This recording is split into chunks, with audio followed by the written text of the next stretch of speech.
In Mein Kampf, Hitler describes the Jew as an ape, which brings to mind Surah 5, verse 60 of the Quran. You know, the Jews are apes. In the seventh surah, it says that Allah transformed the Jews into pigs and apes. Now, historically, the Muslims have taken this to be figurative. But the Hamas magazine, Palestina Muslima, says that the transformation was literal, was actual. That Allah actually literally transformed Jews into pigs and apes. They're not human. They're not something human. And this is a line of thinking, I think, that they get from the Nazis. They are falsifiers of divine truth, and therefore only a holy war can oppose them. And a holy war, of course, is a war in which there can be no negotiation. You can't negotiate with evil. I mean, the enemy is evil in the holy war. Let me just conclude with a couple of remarks here. It seems to me that that in its Hamas mode and in its modern Islamic Jihadist mode, jihadism is not a throwback to ancient or medieval ways of thinking. It's thoroughly modern. It's as modern as National Socialism. I had this argument in my own mind: is it a revivalist movement or is it a reform movement? I think it's more of a reform movement because of this modern influence and the thing that is shaping it. That influences the shaping of Hamas, Muslim Brotherhood, Islamic Jihadism is National Socialism. Here's the difference, though. The Nazis eclipsed God by determining that they had an absolute obligation that they imposed upon themselves from within. You know, they replaced God and the directive to exterminate the Jews. The jihadists here don't eclipse God, they appropriate God. They replace, they don't take it upon themselves from within to determine the extermination of the Jews. They make it into a divine commandment, a religious duty, a matter of righteousness. Something that pleases Allah. Okay? We're not just doing it to make a better world, we're doing it because it pleases Allah. This takes it a step further. What is the Charter of Hamas actually called? It's called the Charter of Allah. Hamas is Allah. Allah is Hamas. You see, there's a complete appropriation of God, and in this sense, and this is I'll just end with this because it's another lecture, another argument. I think that this movement, it manifests in Hamas, Muslim Brotherhood, and other Islamic Jihadist movements, is actually a rebellion against God, inasmuch as it appropriates God and takes the place of God. Thanks so much.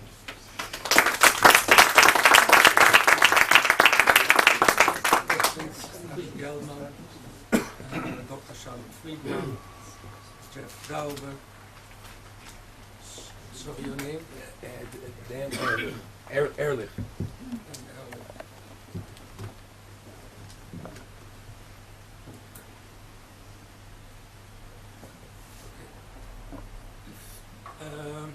Howard Wijsband, Ambassador Arya Odate. That's it. We'll do it in 2 rounds of 3. Before that, thanks David, I just want to make one small remark, not on your main argument, but I think I should make that. You said very interesting thing that the Jews traditionally have borders. They are the only old nation which say there's border. This is an idea which was developed some way by the founder of this institute, the late Professor Daniel El-Azhar, who clearly said Seir is the land of Esau and this is the land of the Jews, which means that there is a limit. The certain lands which have been given to other nations, and the lands which have been given to the Jews. So this idea has been floating in this building already 20 years, at least 20 years ago. And I think I should point that out in honor of the founder of this institute, the late Professor Daniel. Sure, thank you. Okay, good. First round. Adi first, Shalom second. Thank you. It's one thing to have Mein Kampf available in Arabic, in bookstores, in Muslim countries. It's one thing to have anti-Semitic propaganda available, being handed out on street corners with pamphlets, etc. But you spoke specifically about the relationship between Nazi ideology and Islamic ideology. Itamar Marcus, perhaps you know, with Palestinian Media Watch, he, in addition to documenting the Islamic anti-Semitism that appears throughout the Palestinian media, also documents anti-Semitism in the educational materials that are used in Palestinian schools. And I was wondering if you're aware of that phenomenon, specifically Nazi ideology being adapted or translated and being taught systematically and institutionally in various Islamic countries, which I think is a much more pernicious effect or application of an adaptation of Nazi ideology, rather than just having it available at large in a society. Is it being systematically taught to an entire generation, not just within the Palestinian areas, but beyond in other Islamic countries? Yes. Hope we take them. If it's Okay, sure. Shalom, Dr. Shalom. Shalom. Thank you very much for your very illuminating talk. Thank you. Yes. My question overlaps, my first question overlaps with this question. These ideas, do they extend throughout the Islamic world, and are they really becoming the basic ideology, not only of an elite, but the Amcha, the whole Islamic nation? That's one question. The second question relates to the acceptance of what you have said in a forum in the United States. I wonder if speaking this way, not that you can't speak this way, but among the elite, the political leadership of the United States, the incoming administration, this kind of talk would even be in any way countenanced. Jeff.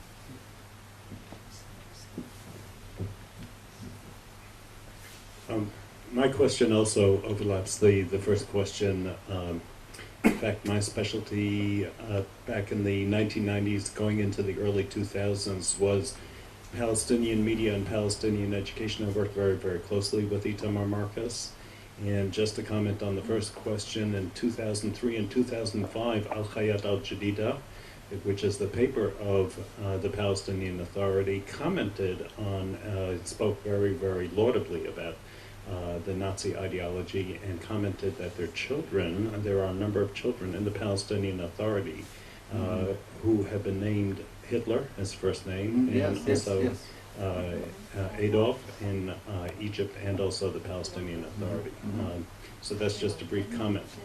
But in the 1990s, running into the early 2000s, in trying to inform people of this pernicious education and message that was being transmitted by Palestinian media, I encountered a certain amount of resistance because it didn't comport well with the peace process. I put that in quotes.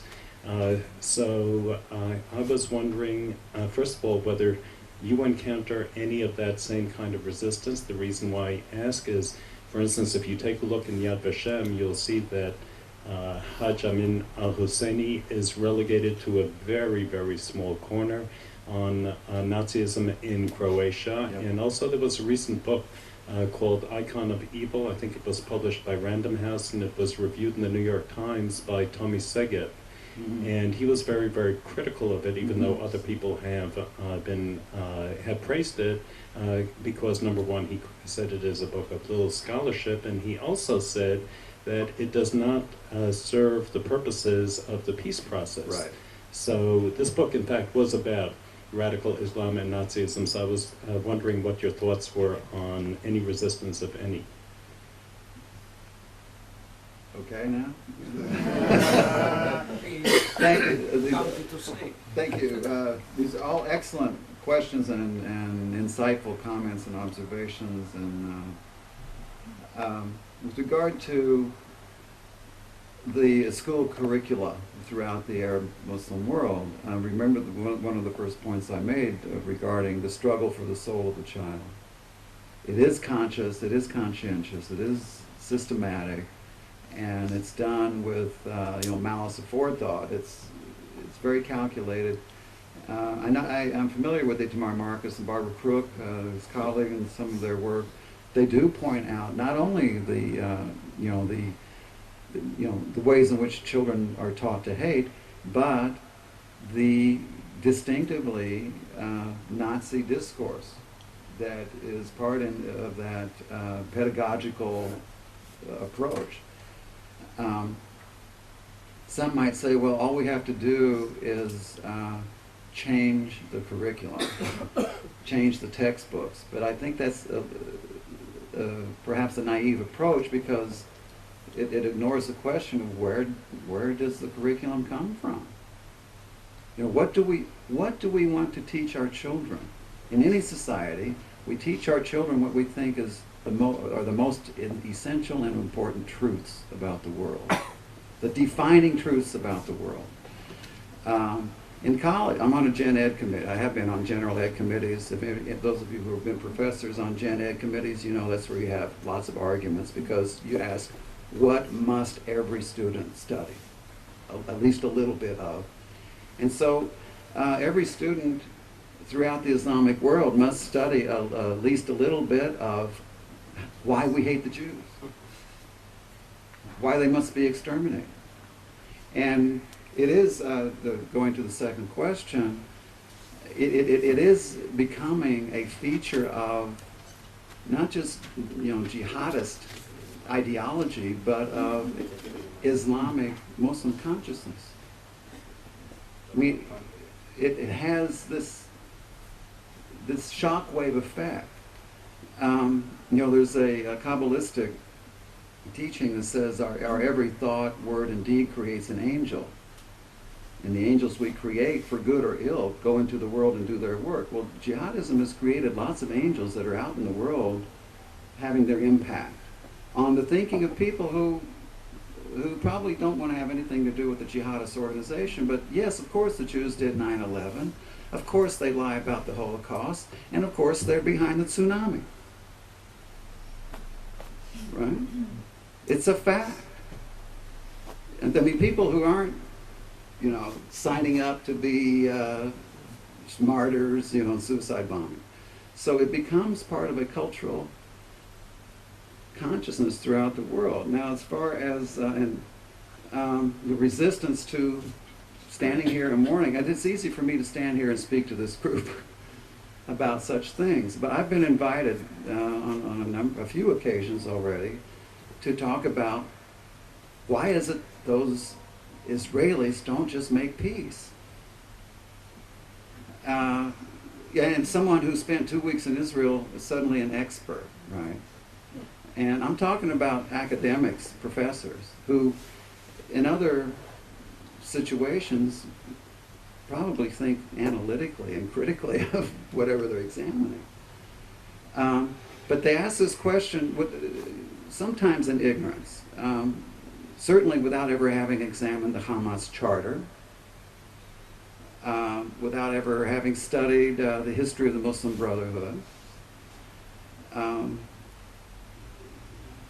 without really understanding the nature of the evil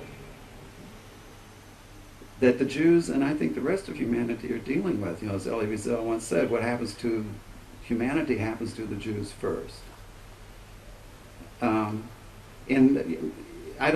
like to think it's part of a certain good-heartedness, maybe, on the part of some of my liberal intellectual colleagues. I look forward to looking at this book.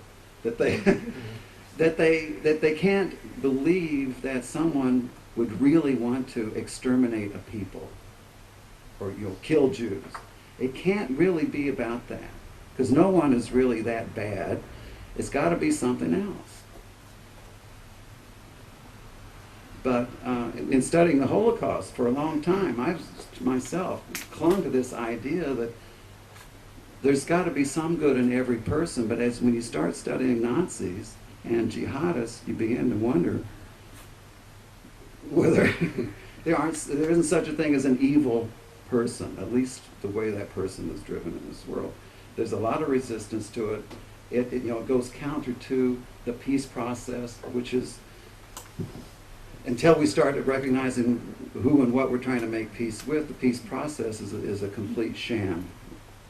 It's posturing, game playing at the expense of the lives of Jews and other people. But if you say that, they look at you like you're totally nuts, or at least a person with very bad taste. Happy note, we move in the second round. Okay, then Ehrlich, our vice fund investor,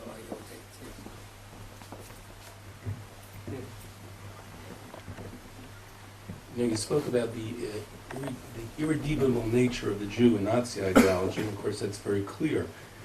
Islamic views of Jews have always been more similar, let's say, to Christian anti-Semitism, where the Jew can be redeemed, all he has to do is convert. Are you seeing a change in that in the Islamic world? Is the Jew no longer redeemable? Or if it isn't changing towards that, what impact, if any, do you think that has on this emerging Islamic view of the Jews? If the Jews can still be saved, so to speak, does it change, let's say, from the Nazi way of looking at the Jew as a total black and evil? Is there a ray of light? Is there a crack of hope within the Islamic view that is still there? Not that that's such a great solution. Mm-hmm. David, thank you again. Someone, I think, with Shalom used the term enlightening or illuminating, and I concur. My question, you spoke generically to some extent about jihadism and Muslim Brotherhood and Hamas. I'd like to take it up to another border and beyond. To what extent are you familiar, if at all, with the writings, charters, whatnot, of Hezbollah and particularly the Iranians? Do they employ the same argumentation? And taking it toward a more practical approach, as you've spoken with colleagues, professors, what's the potential of the Jewish community to move out and take some of these arguments?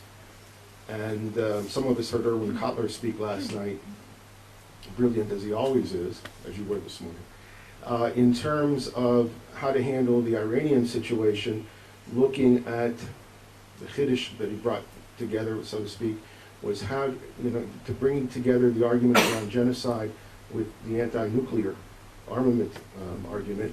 To what extent could some of our diplomats, politicians, etc., learn from the kind of argument that you were making this morning, should that material, in fact, be within Iranian kind of philosophy and writings? Arye? The microphone is coming. Then we have a third round with one question so far, so there is place for 2 hours.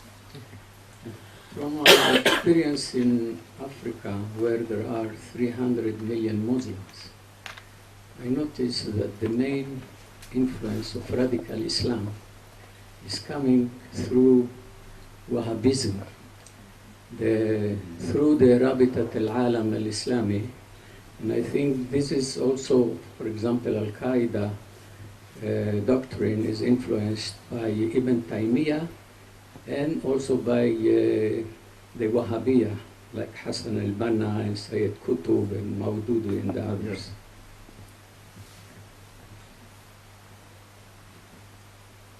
Yes. Danny, you asked about, well, you pointed out quite correctly that traditionally Islamic teaching, practice, preaching has viewed the Jew as a human being with a soul, which means that soul can be saved. In other words, that can be brought into the fold of Islam. I think this is one of the points I was trying to make, is one of the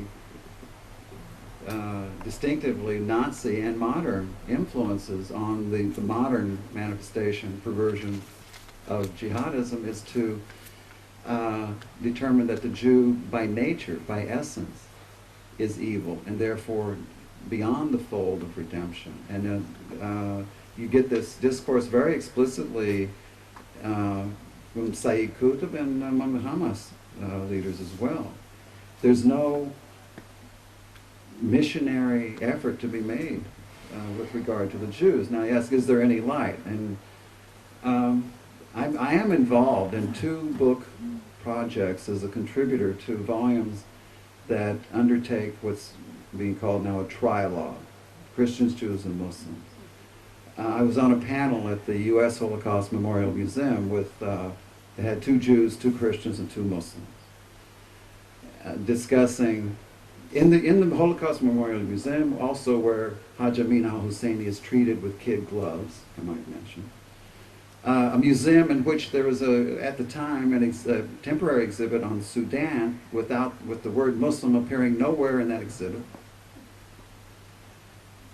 So we got into it a little bit, but I can tell you my experience with the other Muslim contributors to these projects is, number one, there's quite a range of thinking among the Muslims, and number two, there are Muslim voices who see the Islamic Jihadism I've described as a perversion, as a heresy, as counter-Islamic. I'm asked, how do you fight this? I think one essential way of fighting it, if it can be fought, is from within. We have to do whatever we can to allow the voices, Muslim voices that resist it, a place to be heard. And if there's any light, I think it's there. With regard to Hezbollah, Khomeini, the Iranian Islamic Revolution, that movement is also very much influenced by, Khomeini, for example, studied Al-Banna and Qutb, was influenced by their thinking, although he probably didn't need their help to come to his conclusions. But it's a similar absolutist Manichaean way of drawing the line between light and dark, good and evil in the world. It's what you might even call Persian. As you know, the Iranians are proud to be Persian and not Arab. I think the main problem I see in the way the United States has handled the Middle East and policy in the Middle East is that most of our diplomats know nothing about the Middle East. They don't know the languages, they don't know the religions, they don't know the cultures, all of which are huge topics, require many years of study, but they could at least, I think, listen to some people in the Middle East who know something about it, like the Israelis, and who live with it and deal with it. It's very frustrating, it's even maddening to see how Ahmadinejad and the Iranians are given one pass after another with regard to the development of nuclear weapons. It's as if we don't believe them when they say they're going to kill us. We don't listen to them. We think they can't possibly mean that. They don't really mean that. we don't understand that if they deny that the Holocaust took place, it's to delegitimize what the Jews view as a haven, a needed haven, namely the state of Israel. Israel is not just a Jewish state, it's a Jewish haven. Right? That's a message that the diplomats don't get, that the world press does not get, that most thinkers, academics don't get, this idea of haven. If they deny the need for a haven, anyone who denies the need for a Jewish state either believes that the Holocaust can never happen again, or that it ought to happen again. It's either impossible or desirable. I think the diplomats have to be a little less diplomatic in dealing with Iran. I know that's heresy to say something like that. As for in Africa, yes, Wahhabism I think is a big influence there. Of course, in Sudan, Muslim Brotherhood is a big influence. Wahhabism, Salafism are both purist movements that heavily influenced Hassan al-Banna and the early Muslim Brotherhood thinkers and jihadist thinkers in modern times, Khomeini. They were influenced by these purist movements, back to the pure Islam, true Islam. But it's the purist movement that brings to mind sort of a Nazi discourse about purity of blood. They're trying to make the world Juden rein, right, purified of the Jews. And so you have the Wahhabist movements are about making the world, purely Muslim, by any means necessary. And incidentally, you see, Wahhabism is very widespread in Africa. It's widespread in the United States. 80% of the Muslim institutions, schools, mosques, daycare centers, and whatnot, are funded by Wahhabi money in the United States. Saudi. But there's a lot of cross-fertilization here. Osama bin Laden studied under Muhammad Qutb, the brother of Sayyid Qutb. Ayman al-Zawahiri was a member of the Muslim Brotherhood. He's one of the chief al-Qaeda ideologues. There's a big connection between al-Qaeda and Taliban, between Taliban and the Madudi movements from India. It's a web of interconnections. I better stop there. We have in the meantime, sorry, we already have 3 people in the last round. Dr. Malcolm Lowe, here, Izzy Liebler, and Rabbi Jonathan Porat. Malcolm. I think one should maybe not make too much of the claim that ancient Judaism fixed a definite geographical limit, because ancient Judaism, of course, also claimed that the God of the Jews was the creator of the world. So that this is somehow between Genesis and Exodus, he sort of forgets about a lot of the rest of the world and concentrates more and more upon particular people and particular land.